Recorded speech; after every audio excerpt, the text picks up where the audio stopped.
It's very interesting being a writer sometimes because there's so many instances where I'll be doing something or we'll be watching something and I'll be thinking like, oh wow, what would Atticus do in this situation? Or oh, what would Core do in this situation? Or what would Philza do in this situation? And it happens pretty often. And it's kind of funny because like there's also sometimes when I'm writing and I have to explain someone's features and I'm like, oh shoot, did I write this character with or without freckles? And that's when I pull out my spoiler box and I rummage around for where I put some of the characters' descriptions and I'll like go through. And what's cool is so I work at Walmart. For a time I would write ideas for my story on receipt tape.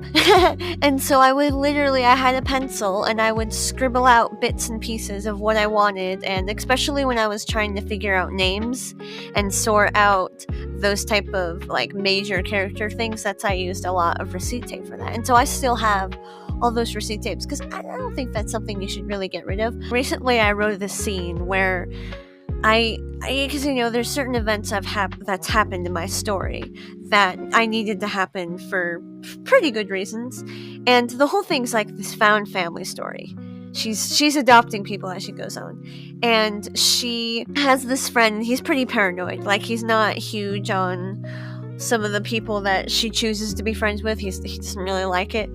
And there's this scene where she uses her wings to block out the door so that her friend, the paranoid one, his name's Benjamin, so that he doesn't see her other friend. His name's Atticus. The whole idea, and for a little extra context, one of her wings is a little broken right now. Not completely, but it's wounded because she just risked her life to save Ben. And one of Atticus's team members, not on his authorization, but it did happen, shot her. And it's this huge thing where Atticus is already ticked because it shouldn't have happened. And so he basically is going to apologize to her. And so the fact that when she opens the door and she sees him, and her first instinct is to use her wings to block sight from Benjamin so that a fight doesn't start, because Benjamin doesn't like Atticus. And in doing so, Atticus gets a full view of her wounded wing, but it's a symbol of trust. Like, she's immediately showing that she still trusts him, and it's like a multi-tiered emotional scene, and I'm kind of proud of it. It's kind of rare where I'm like, shoot, yeah, this all goes together. But it's cool because in the like preliminary stages of writing this scene, I'll be completely honest, it wasn't supposed to be Atticus. It wasn't supposed to be in this setting. Like, there was supposed to be some different things that were going to happen, but after doing some rewriting and realization, it's like, okay, well, it would be better if it goes this way. And it's just stuff like that that's kind of funny when your characters go off script, but it's in a good way, and you just end up using it anyways, because yeah, like, okay, this works. But I really love it. Writing is such an interesting process. There's so much that goes into it. There's so much like weird like problems you can have that you don't even realize you're having until you step back and you're like, okay, wait, let's fix this. Let's do it this way, or let's maybe change this. There was a post on Pinterest, and it was talking about how if you change the weather in a scene, like if something feels off in your scene, you should try changing the weather.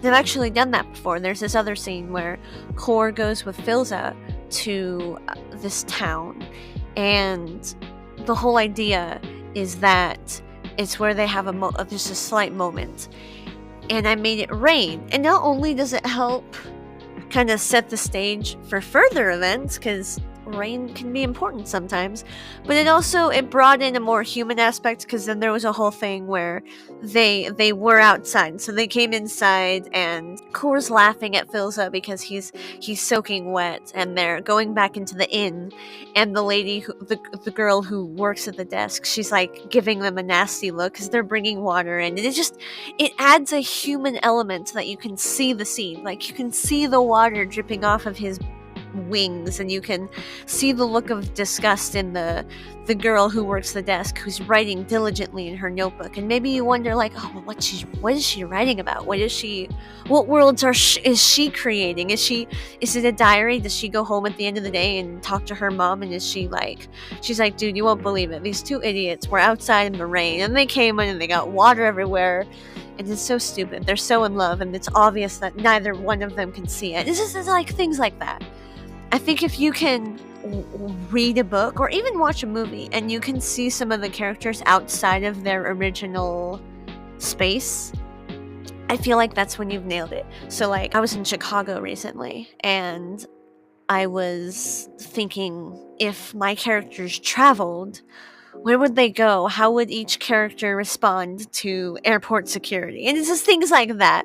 Like, I feel like Ash would be dragging Benjamin along, and Cor would have been able to convince Atticus to come, and Timothy would have came, and he would have been a little shy. Iris would have been annoyed at the whole thing, but willing to come for his brother, and just things like that. And you would get to see different character personality.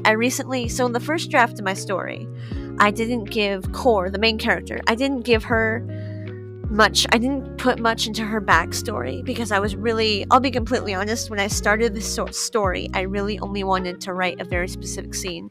Ironically enough, 88 words now. 88,000 words later, I still have not written that scene. I'll get there eventually. But I think about things with her family, and now I've given her brothers. She's got 4 brothers. And when she talks about them, you can obviously hear in her voice that she absolutely loves them. And it's things like that. It's like there's a lot of family. There's more found family than blood-related family in my story at the moment. But I feel like either way, you can really feel it. You can feel the emotions of the characters. And that's really important. And another thing they say that I wanted to cover in this episode is they talk about, if you killed your main character, could your side characters hold your story? So if you're writing something, or even if you're reading something, think about if your main character would have passed, and all of a sudden all the character perspectives were all the side characters, Cor's best friend Ash, or Filza, or maybe just her other friends. Like, you get to see the world from their perspective, and how would they go on without her? How would they carry her name in their day-to-day, and what would they do? Because there's a lot of back burner political things going on in the country that's growing around my characters, and so there's a lot of wars and fighting and revolution, and well, how does that play out now that she's gone? Do they hold her pacifistic tendencies, or do they go full genocide because her motives died with her? Like, how does that work? And this is things to think about. I think it comes with world building, but it also comes with the knowledge that you have with your characters.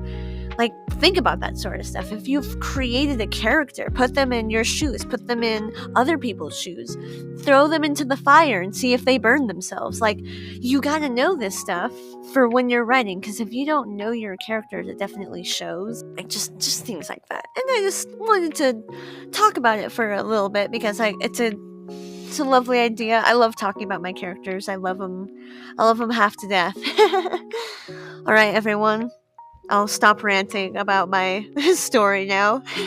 Love you all. Have an amazing day. And goodbye.